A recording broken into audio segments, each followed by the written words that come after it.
A lot of this isn't going to make sense to you, and I'm sorry about that. I'm just going to start at the beginning, with the house.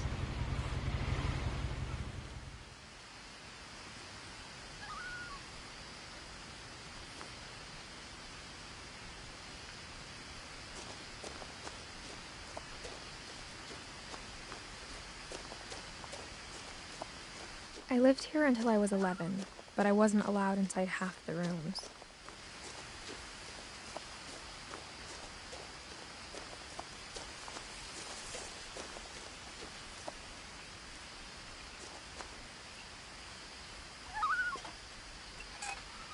Inside the mailbox were bills from 7 years ago, marked urgent, open immediately.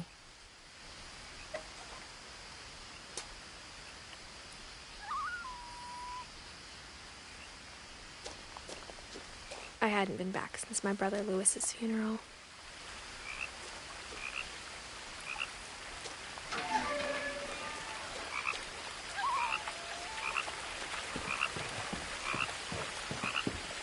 In her will, my mother left me a key, but didn't tell me what it unlocked.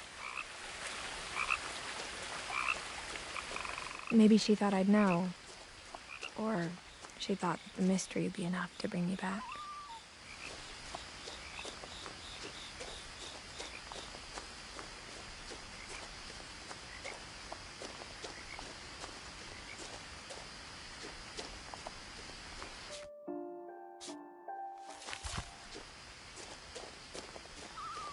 No one had driven this way in a long time, but I saw a few hoof prints.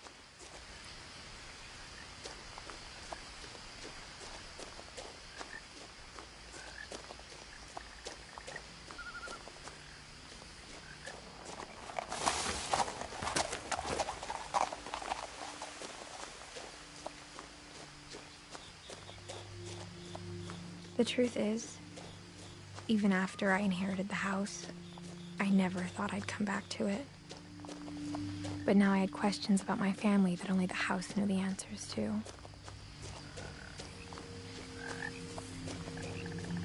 The house was exactly like I remembered it, the way I'd been dreaming about it.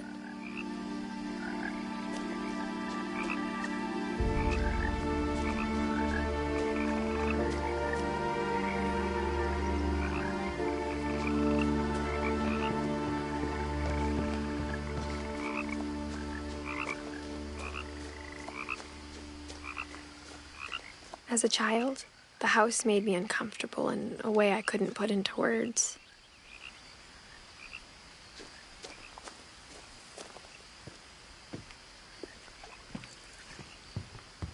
Now, as a 17-year-old, I knew exactly what those words were.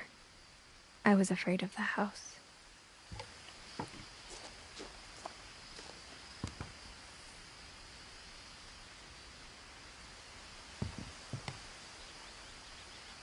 I hoped the key might unlock the front door. It didn't. Looking in, I felt like the house itself had been waiting for me.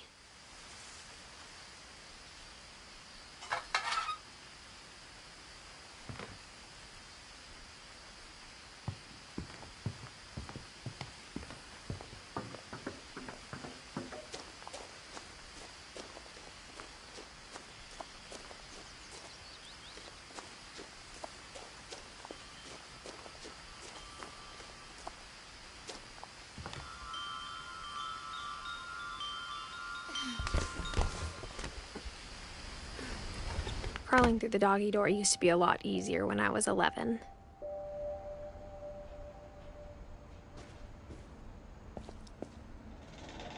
The power had been turned off the night we left.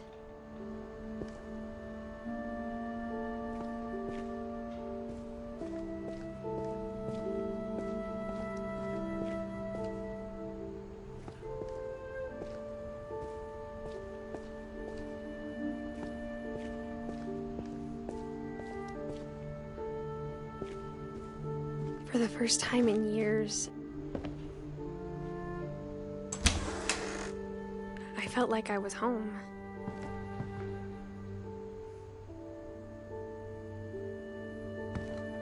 But instead of a family, there were just memories of one.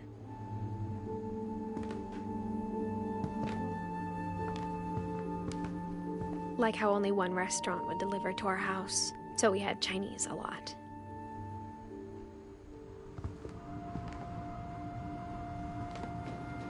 Or how after Louis started working at the cannery, we all got sick of eating salmon. Except our cat, Molly.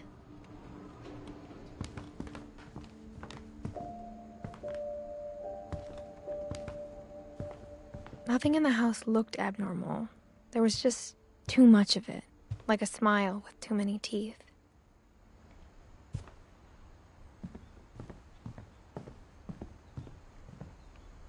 My mom wasn't much of an optimist, but she never stopped believing that my brother Milton was alive.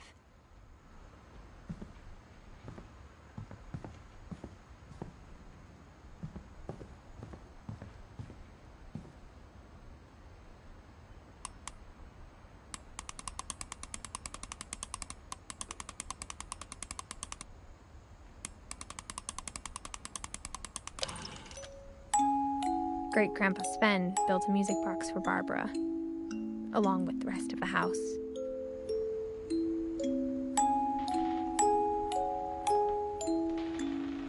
Mom always told me to stay out of the basement, so I wasn't too surprised when the key didn't fit.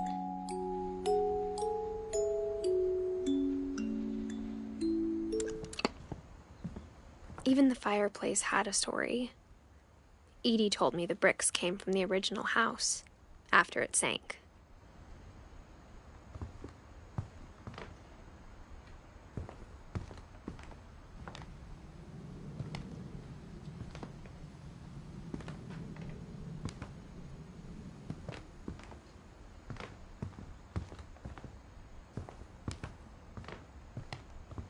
The table was still a wreck from the night we left.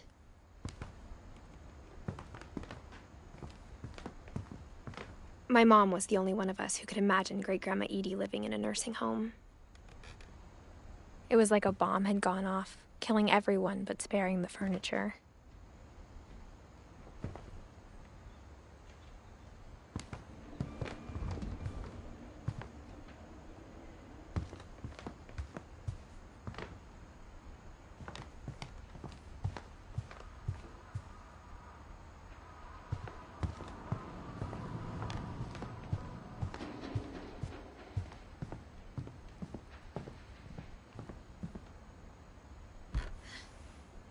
Edie told me once that every Finch who ever lived is buried somewhere in the library.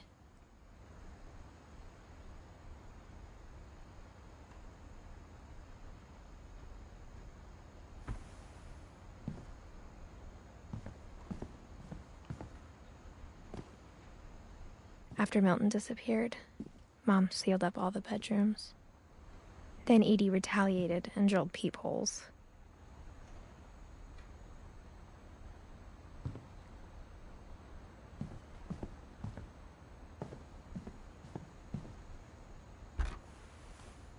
Molly always seemed like a girl I could imagine being friends with, if she hadn't died in 1947.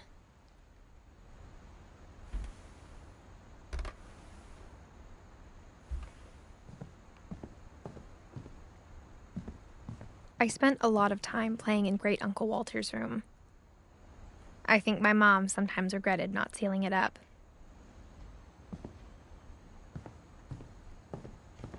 Louis told me there were secret passages, but I never believed him.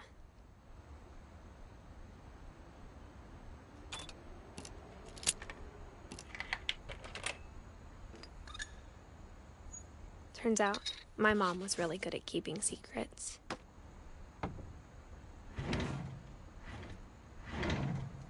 Now it was time to find out what my mom had been afraid of.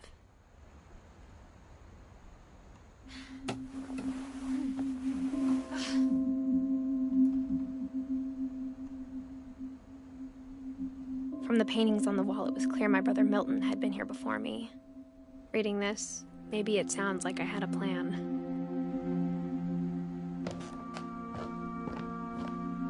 But I had no idea what was behind that door.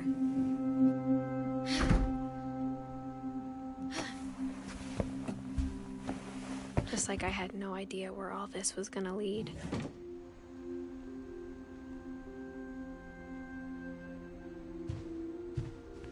I grew up looking at Molly's room through the peephole. Molly's gerbil had a tiny bedroom with its own even tinier gerbil cage.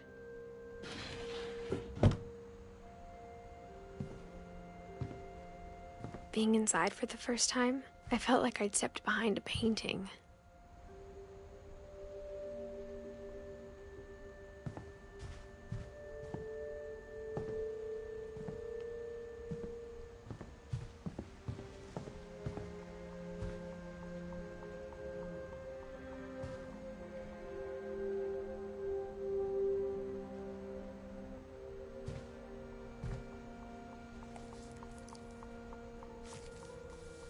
December 13th, 1947.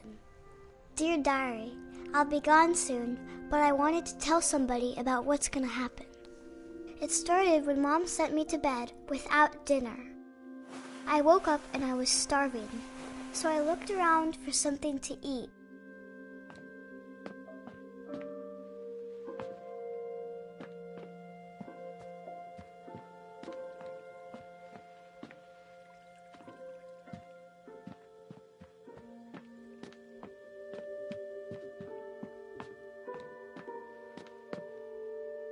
My Halloween candy was all gone.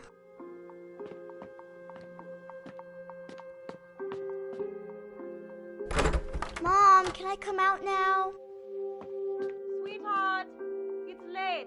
Go to sleep. The gerbil food was dry, but I didn't mind it.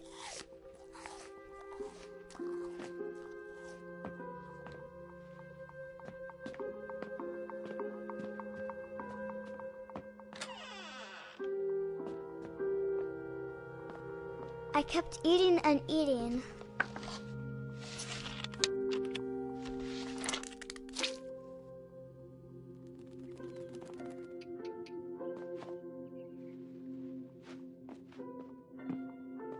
I ate a lot of things that night.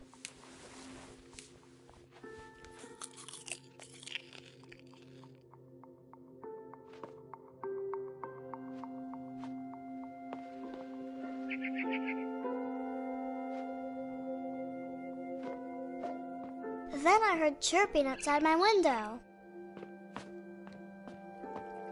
It was a barn swallow going back to her nest. I reached out for her.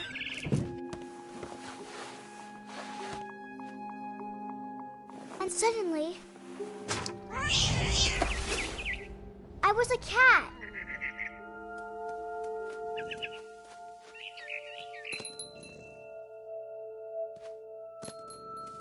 I tried to be quiet, but the bird was really scared.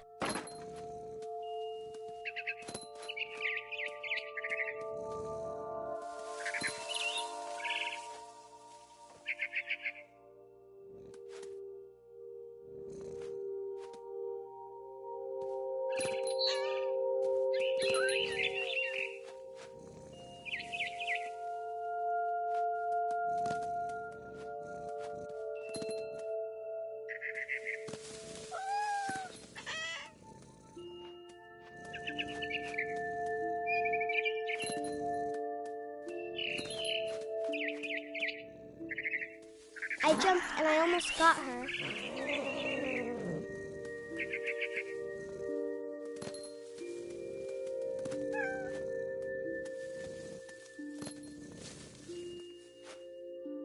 I could tell she was getting really tired. Now I was up in the big tree. I promised Dad I wouldn't climb it anymore. All I cared about was eating that mama bird. I gobbled her up. And suddenly, I was an owl. First, all I heard was the wind. Then I heard little teeth nibbling in the grass.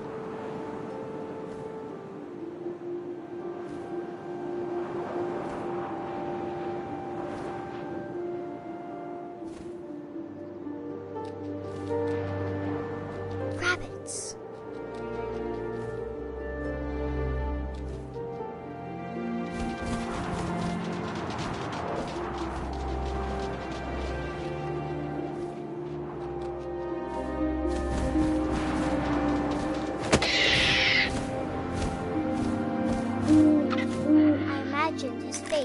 up and seen mine through my talons. I swallowed him up, and I didn't chew one bit. Then I flew off to find something bigger.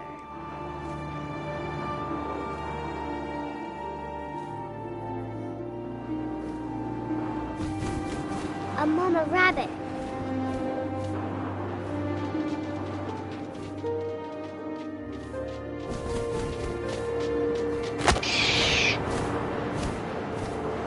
She was almost too big to carry.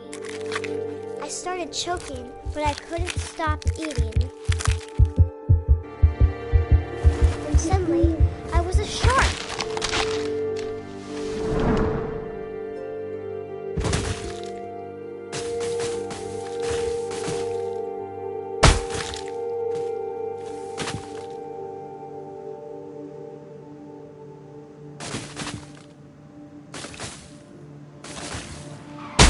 I rolled off a cliff and into the ocean. Now, I was hungrier than ever.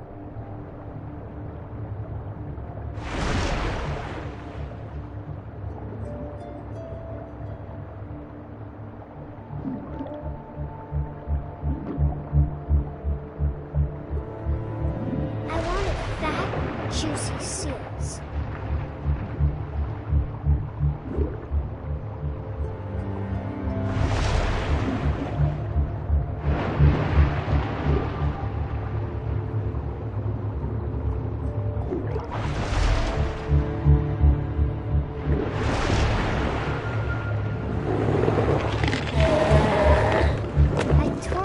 Flipper, and it tasted really good.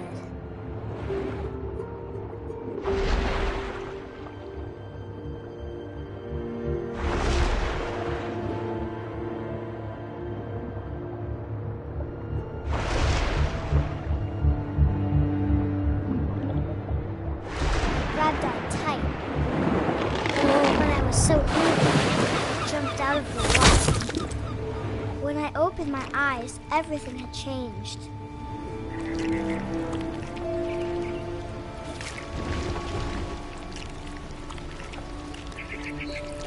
Now I was a monster, and I smelled people everywhere.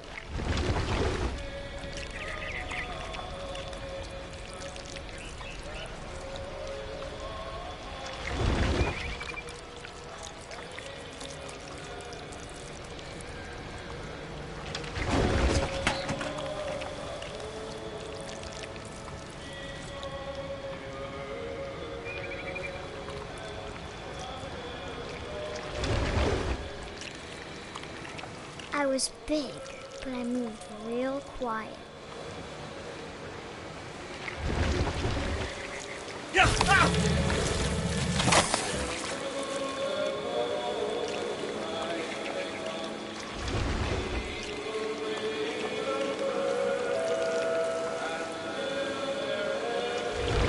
I wanted to stop, but also I didn't.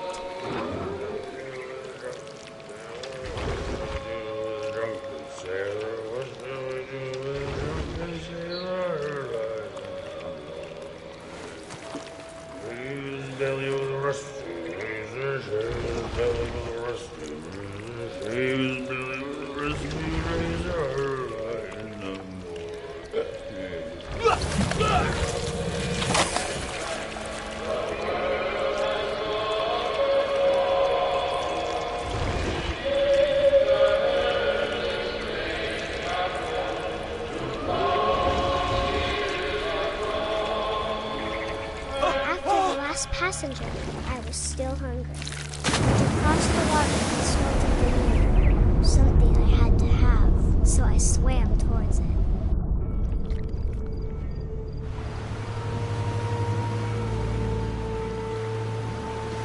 I slithered onto the sand, and the good smell went into an old pipe.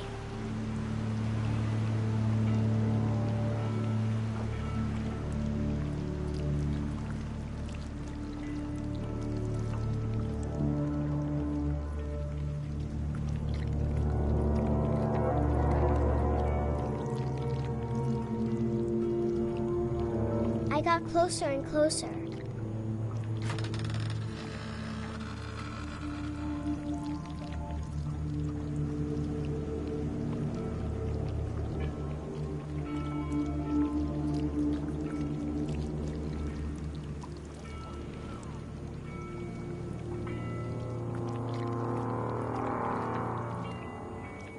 all of my stomach started growling. And suddenly, I was me again. I held my breath for a long time, but I couldn't hear anything. I think it's waiting for me to fall asleep. But it's not going to wait much longer. It needs to feed, and we both know I will be delicious.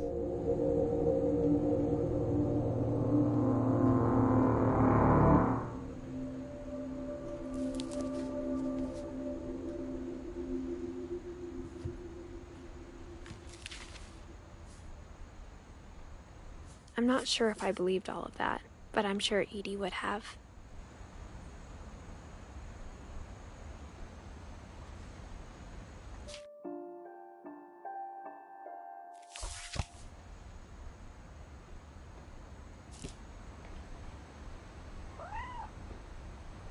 I got the sense Edie had spent a lot of time here, before my mom sealed the doors.